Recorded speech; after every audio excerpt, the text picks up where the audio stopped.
Welcome to episode number 114 of Back in the Closet with the Two Crazy Cat Ladies. And this week, none other than the dedicated feline enthusiast, Lora Lee. Thank you so much for joining our closet, Lora Lee. Yes. You guys, we have had the pleasure of getting to know this incredible human over the since 2019 is officially when you became a VIP, and over the last year we've gotten to really know you and become enamored with who you are and what you do. So for everyone that has not yet met you, is not a VIP because we all know and love her. Tell us a little bit about Lora Lee. So I'm Lora Lee Medley. I am an English teacher. It's funny because I've watched your podcast for a while now, and everybody is like, I'm a veterinarian, I'm, a cat behaviorist, and I'm just an average cat lady, I guess. It's just, I love it. It's there's, I say there's nothing special about me, but I have a deep passion for cats. Passion. Yes. It is.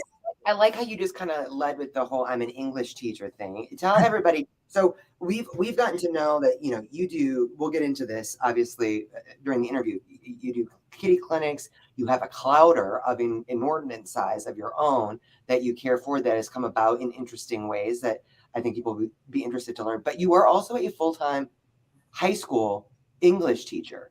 What grade? I teach 11th and 12th grade. And I've been teaching since 2003. Wow. Did you always want to be a teacher? And sub question, a high school teacher? Because that's a whole different ballgame. Yeah, it is. Yes, I've always wanted to be a teacher ever since I was a little girl. Like during the summer, I would play school with my grandmother. I mean, it was just, it was just what I wanted to do. I didn't know what I wanted to teach growing up until middle school. And had my first, in middle school, you're broken up by subjects. And I went to language arts class and she was like, okay, we're going to read a book. And I was like, whoa, wait a minute. I get to teach books? Okay, yeah, that's for me. That's for me. And then middle school, all of the puberty and everything, I can't do that. I can't do that. High school, I have a quick wit that can sometimes come across as sarcasm. But my 11th and 12th graders get it. So they appreciate it. So yeah. You're right there in life's launching pad. How crazy is that to be launching them off into adulthood, right? It's kind of scary. It's I don't have children of my own. Well, I don't have two-legged children. I have four-legged children. And I think of them as my children by the end of the year. Their accomplishments, I get excited about, when they're upset about something, I deeply feel that too. So yeah, there's always been a passion for teaching. That's quite amazing that you knew at such a young age that you wanted to be a teacher and you pursued that and are. I don't even know what I want to be when I grow up. Really? Yeah. I think you're in it, honey. Lord. I don't know, but that's amazing. So tell us about the cat world. Actually, I want to know from the beginning that you remember, the first time that you remember being introduced into cats and the cat world, and then where that came about. I know you could probably tell the story, it's probably a 2-hour long story, but truncated, the first cat that you ever met and fell in love with, if you can remember the name, but then into where you are today, working aside from being a full-time high school teacher, also being a full-time rescuer and cat advocate and enthusiast. Well, it started at an early age. I got my first cat when I was 2. I got a kitten for Christmas. Santa brought me a kitten. His name was Max, and loved him, just loved him. And have always had cats and dogs growing up. And hamsters and gerbils and birds. Family was just very animal oriented. Lived in the country. My grandparents had all kinds of outside cats. I've always been around it. I've always had my own cats, and usually more than one. Very rarely has there only been just one cat. And it just kind of just blew up. And not necessarily by choice, so to speak, but just like, It's Yeah. your heart that gets in the. I mean, right? Let's fast forward. So it And your started when you were dedication. 2, and I think that I love this about most every cat person we've ever met is that they're such genuine animal lovers their whole life. It doesn't matter what kind of creature comes across their path. They take them in and care for them as best as possible. So I love reading your blog because you are such a gifted storyteller. It's Thank like going down. You know what it reminds me of? Reminds me of back in the day when we would get our new Reader's Digest, and it was yeah, girl. And when that would show up, I would be like, if I was the one that got the mail, I would kind of like try to hide it and go take very long bathroom breaks because it was like, oh my God, I just wanted to dive in. It's just, you have such a gift for storytelling, and the way that you kind of share where your family members have come from and how you do what you do is really a journey. So take everybody through a little bit of what you do right now as an advocate in the cat world physically, what you do. I want everybody to know. And then we'll talk about the book. Yeah. Okay. So it seems like my niche, because we all have little niches in the cat community. You guys are, the supplements and, the health aspect, and, we got the behaviorists and everything. And I've somehow, well, I know how, but somehow the universe put me into the niche of TNR, trap, neuter, release, community cats, and all of that. So over the past 4 years, that's been where most of my passion is going towards. I volunteer with a local organization called Feral Cat Assistance Program, and we do monthly low-cost spay and neuter clinics. All of our volunteers are just a dedicated group. Our vets volunteer their time. So we do this the first Sunday of every month. And it's been through that I've seen just a need in rescue and TNR and just trying to get that, because our community cat population is definitely, we're overpopulated. And it's, it doesn't take long. And that's why, because I've witnessed that firsthand. I've seen what one unspayed female can do in a very short period of time. And because I'm living that, I'm like, you know what? Got to be a part of the solution, not feeding the problem. Yeah. Do you know there was a recent study? Why are you crying, baby girl? Did you get your face in water? What is it, baby girl? Sorry, Friday just came up. There was a recent study that I saw on like literally just released, and I believe it was done in Italy. I wish I had it in front of me right now. And it was the first long-term study, which was done over, I think, a matter of 10 years on does TNR really work? Because apparently there's this big, controversy of crazy. People either want to euthanize the cats, and a lot of people, if they don't love cats, they want them euthanized because they're destroying whatever it is that they, want. Or they don't want to spay and neuter them because it's like you can never have enough cats, and which is where we were when we first learned about TNR. We were like, wait a second, what are we wait doing? a second, we don't have to trap them, So we don't have dumb. to scare them, we don't have to just spay and neuter them. Like, let them populate. They're so much better than humans. Why would we do that? Until we learned about the health and well-being as they overpopulate, The as suffering. they end up suffering so many illnesses and diseases that is unneeded if we can trap, neuter, and return them, which is the most humane way of controlling the population and still giving them the life that they deserve and that they want. And I like that on your blog, you say, you know, you have to kind of live with that mentality of, if you feed them, fix them. Exactly. And that I thought was so great, because of course everyone wants to be compassionate. I know that we've got some neighborhood cats in our area. You always look for that little ear tip. You know that you've seen this kitty around a few times. But I love that system. So when you get into, like, your kitty clinics are no joke. Last kitty clinic, how many babies did you guys?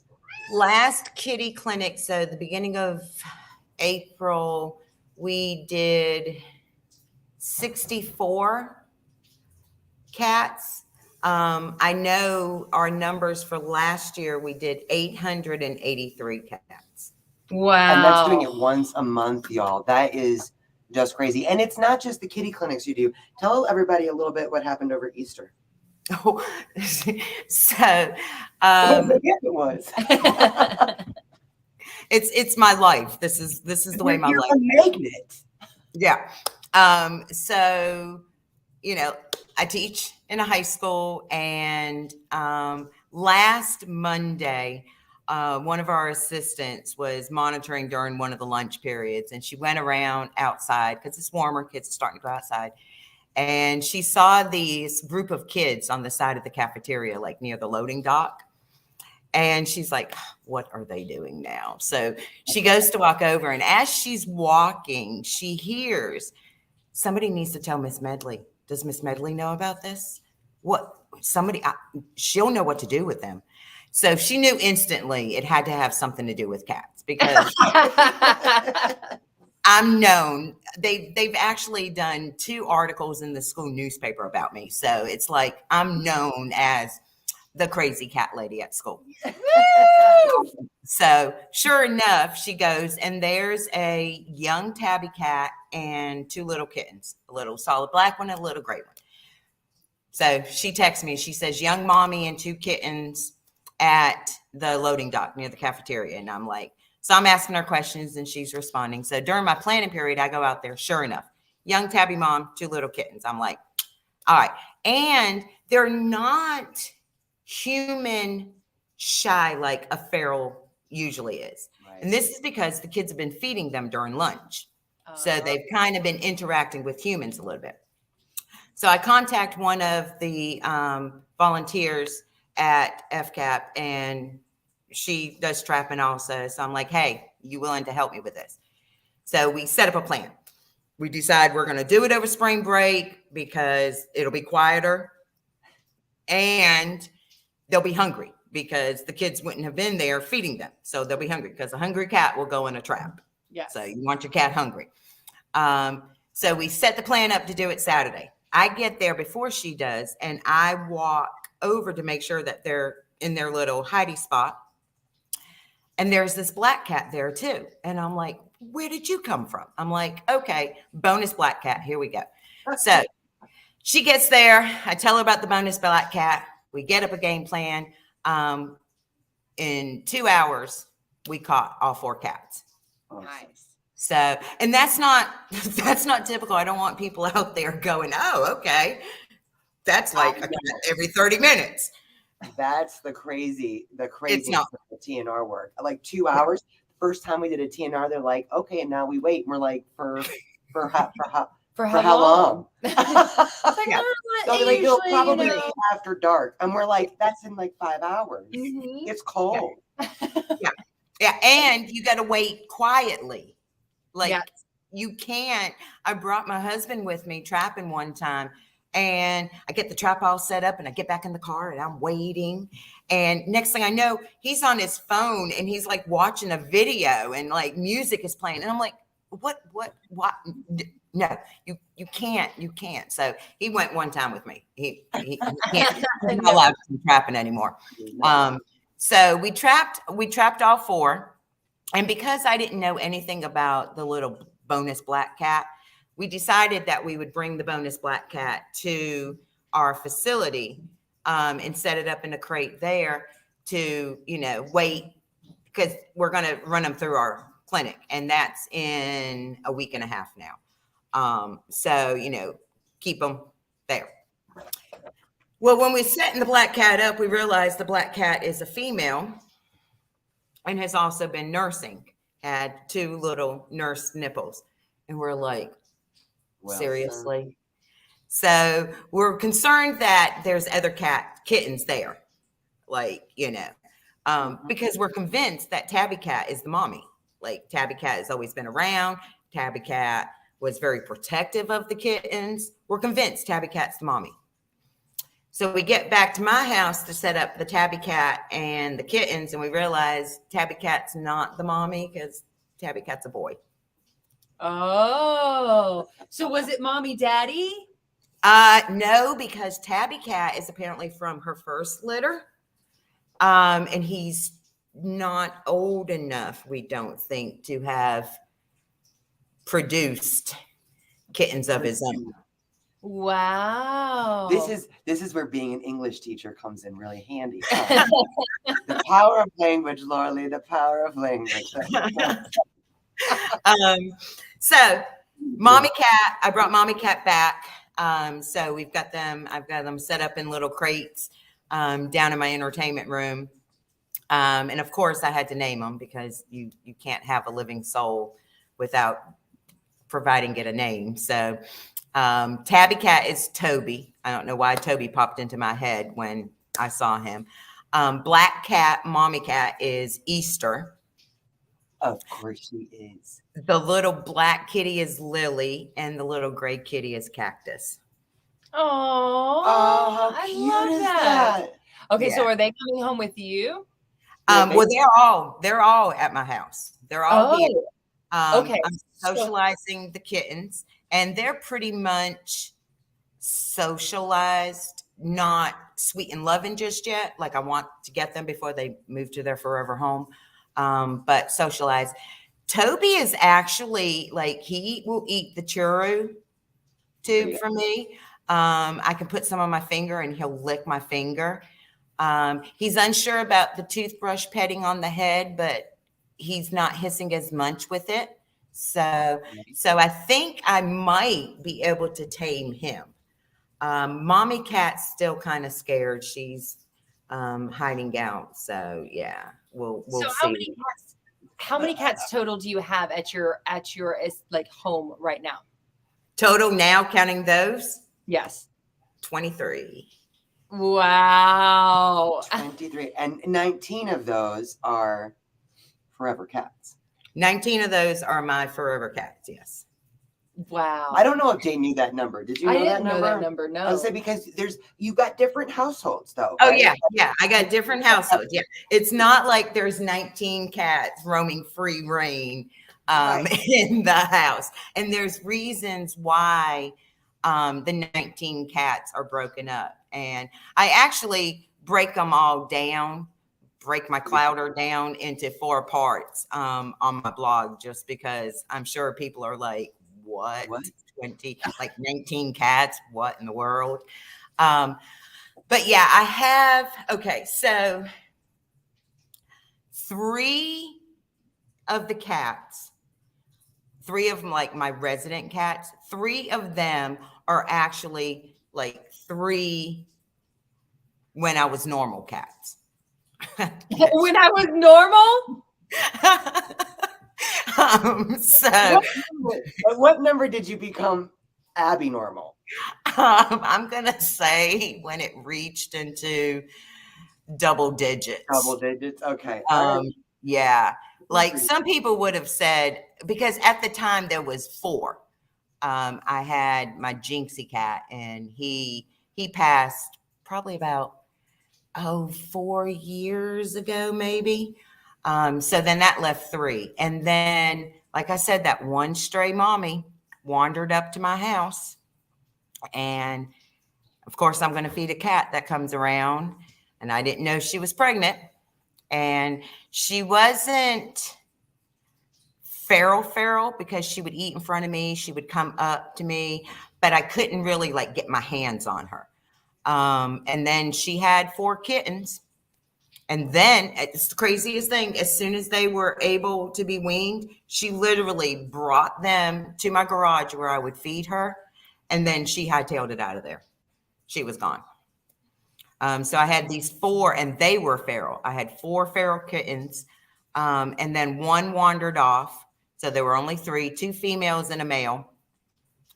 And this is all before I knew about TNR. This is what started my path on TNR. Yeah. And they're feral, and I'm like, and I know the whole, if you feed them, fix them. I live that, but I'm like, how do you do that if you can't even touch them? Right. To get them into a carrier? Like, how do I take these cats to the vet? And then, because kittens, females can get pregnant at 4 months of age. And there was this big old black Tom that was spreading his seed far and wide in our neighborhood, and got one of the females, and she had 4 kittens. Then got the other female, and she had 3 kittens. Luckily, by the second litter, I had already started taming these cats, and was able with that second litter to bring them into my house once they got old enough, and found them homes. Granted, 2 of their homes were with me. And that is Hemingway and Monty. Those were the 2. So those were the 2 first outside born cats that moved into the house. And then I was literally trying to trap the last 2 females. And I knew they were pregnant, but I also knew I'd had to get over that once I started volunteering with TNR. And I was like, it is what it is. We're moving on. And they literally both gave birth on the same day. Oh, one had 7 and 1 had 4. Oh my God. Wow. So in one fell swoop, I had 11 more kittens. And those are the Kraken kitties. The Kraken kitties. Yes. Yeah. And then the Kraken kitties. I think I put a video on the blog for the Kraken kitties. But at our old house, when they were kittens, I moved them up into our bonus room, and they lived in our bonus room. And every day I would open up the door, and we had a baby gate in front of the door, in front of the stairs, just to keep them from scurrying out when they didn't need to. But they knew if I opened up the door wide, they could come out, and they would just jump over the baby gate before I could move it. And so I have a video of when I opened up the door, them all jumping out, and it's like releasing the Kraken. Like, so they became the Kraken kitties. That's the best. So now they stay in different, are they currently in different areas? They're not all living together? No. So the mommies and the first litter of kittens are in a cat house outside that I purchased and customized to provide them for a safe place. This is obviously after you became abnormal. Yeah. We're just adding to that level of, Dedication. Exactly. I think of it as dedication. Some people think of it as craziness or obsession, but it's dead. Well, we have coyotes. Thank you. And I'm like, no, they were outside cats at the old house. We didn't have coyotes at the old house.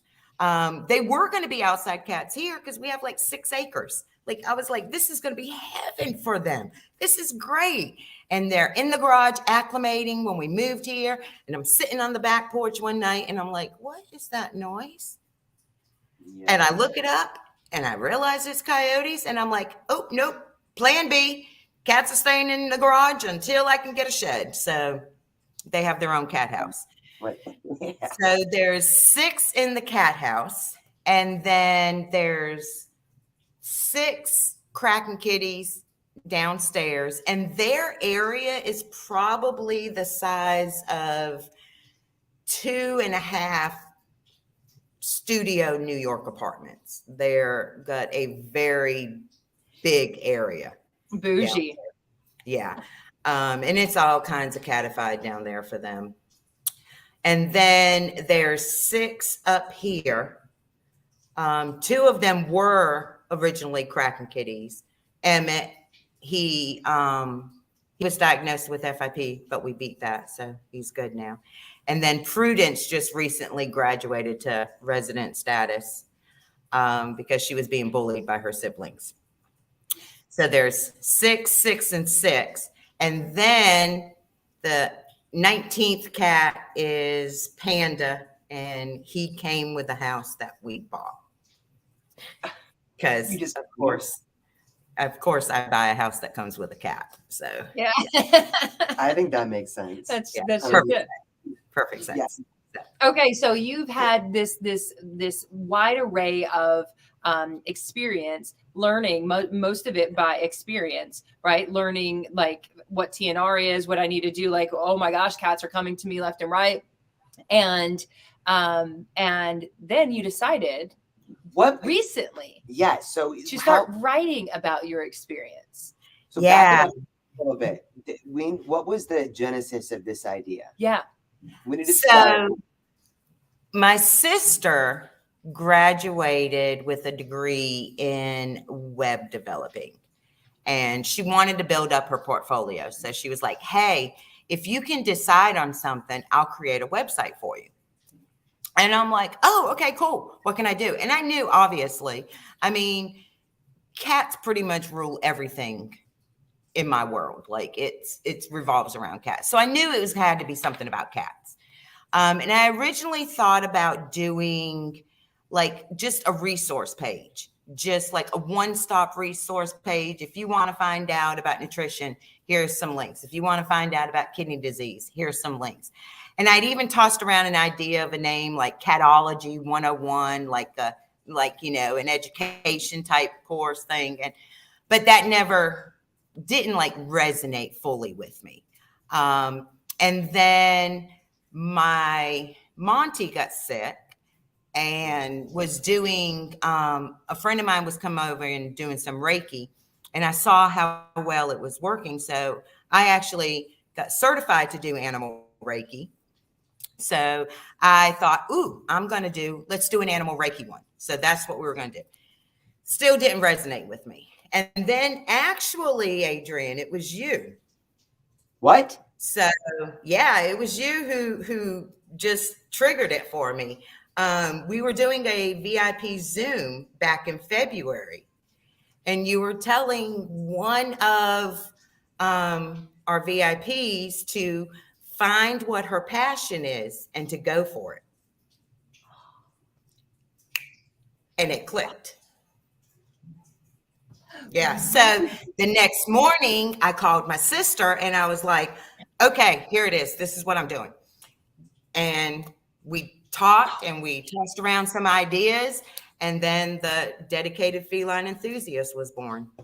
Because it just rings, and it feels, when you told us that you were doing this, it was just like, That's oh, perfect. hell yes. That's perfect. Yeah. You're centralizing so much experience, so many resources for people that are really looking. And as we all know, there can never be enough voices in the cat community. Exactly. Oh, yeah. You have a special niche. Yeah. And there are not enough voices in the cat community. I feel like we need a lot more. So having your, and especially in those that are so well experienced, like there's those that, there's vet websites or whatever, where they're just creating content, and they'll create content about cats basically because Google says that people are searching for this about cats. So they'll create some stuff, but they don't have any experience in the matter. They don't really know what's going on. But it always shows through with your blogs, with your writing, on who is authentic and who is, just throwing down words. Right. So I'm really excited now. And I also really love, and I don't know if this is you or your sister's idea, but the dedicated feline enthusiast is a lot of words. And if you're like me and can't spell very well, obviously not like you and Adrian, but that's a lot of words to type out into a URL if you're trying to look, because you're new into the Google world. So I love that your website is actually the DFE.com. That's brilliant. Yeah. And my sister is going to be so happy that she heard you say that, because that was pretty much word for word what she said and why it became the DFE.com. Because she was like, look, one, it's really long. And two, I had no idea how to spell enthusiast. Like, yes. I didn't even know how to spell that word.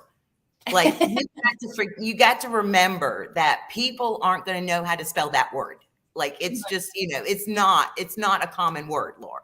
And I'm like, fine, I'll do the DFE then. So yeah, she's gonna be happy. And then it's funny because DFE actually stands for also Department for Education. Kismet. I know. I was just like, whoa, wait a minute. Okay, that's cool. Yeah. That is so cool. Wow. And this is something, so you're saying, which I still have little butterflies, but I love how the universe works, right? Like that it works in mysterious ways. But if this really just all came together in February, your blog is already quite robust. I haven't even been through every blog yet, but I love it when like the other day you mentioned something about, I did something with Nathan the Cat Lady on my blog. I love that blog. So good, because that's the kind of stuff people are looking for. They're not always just looking for really clinical, serious information or what can I do in this moment of need. Like, you really bring together a very awesome combination. Something that's enjoyable to read too, which I think that's really also needed. So many, like a lot of people are like, okay, I want to start a blog. This will be really cool. I'm going to start a blog. And then they get it all set up, or they go to, do the easy website or whatever. They get it all set up and they sit down and they write out a blog, and then squirrel. And they're doing 100,000 other things. They're like, oh yeah, I forgot I started that. But I have time today. I'm going to write another blog. But it's like 2 months later, right? And you've been pounding out content on a regular basis. And that is so needed, not just for it to be seen, but also needed for the cat community. I want to ask a question that I see in the comments, and I'm not sure if I'm reading it right. But this is because it's going to be right up your niche, but I also want to find out more about how you find the motivation. What is what fuels your tank? So hold on one second. The question is from Dorothea, I believe. Yes. And this is a great question, because how do you trap a kitty that's wise to traps? She's a breeding machine and either abandons them or they die. Wow. Okay. Yeah. So TNR right there. Yeah. So drop traps are the best way to do that. I had one male cat of the outside cats at the old house that needed to be trapped, and it took me 2 years to get him. He would literally lay in front of the entrance to the trap and lick himself. That's a smart cat. Wow. You are just kitty smacking me in the face right now. Okay. And it took a drop trap to get him. I had to get him with a drop trap. And what do you know about, I know that's one of the harder parts of TNRs when you go to capture community cats, being able to conversate with the people that are feeding them and saying, hey, I'm trying to trap this little girl. Can we please not leave any food out for her over the next Is that the bane of your existence? Oh my gosh. But that's an important part of this as well. Yeah.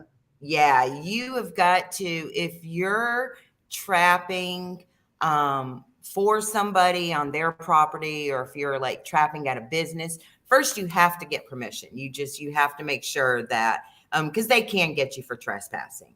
And I, run into issues before where, I've communicated with them and I'm like, okay, so I'm going to be here tomorrow morning at, bright and early. So don't feed them at all. Don't feed them at all. No food. And then I show up and there's like a smorgasbord of, food on the porch. And I'm like, okay. Okay. So, you run into that, and you just got to, keep trying to build the relationship with the caretakers. And they're all coming from a place of, love. They're just like, I can't starve them. I can't. And I'm like, but they're outside cats. And if they're really hungry, they're going to catch a mouse or a squirrel, or they'll find food somewhere if they're starving. Like, we need them hungry. So yeah, that's one of the hardest parts of trapping. Yeah. Okay, Yeah. so we kind of covered the fact that you are a full-time English teacher. You have 19 cats, different households of kitties that you basically take care of all on your residence. That feeding schedule alone would take half of my day, and you work full-time, and now you're churning out awesome, entertaining, valuable content twice a week, running your own blog. You've got an Instagram, you've got a Facebook. I want to know.